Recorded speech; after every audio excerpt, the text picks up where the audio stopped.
Ada doktor yang gajinya banyak tapi kehidupannya B40.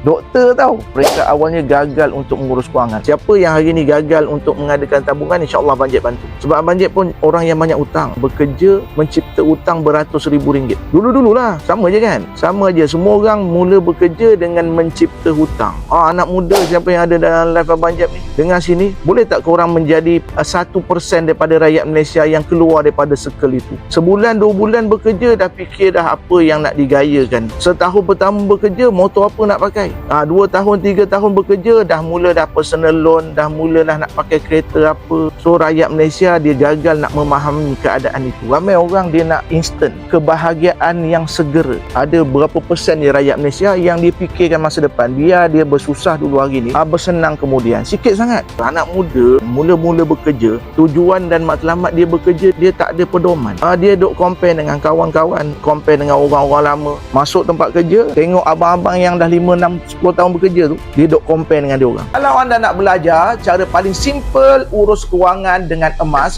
follow saya sekarang. Nak mula buka akaun Public Gold dengan RM100 sahaja? Jangan biarkan duit anda lesap setiap tahun. Klik link di bio untuk daftar akaun Public Gold sekarang. Jadikan tahun ini titik perubahan untuk kewangan yang lebih bijak.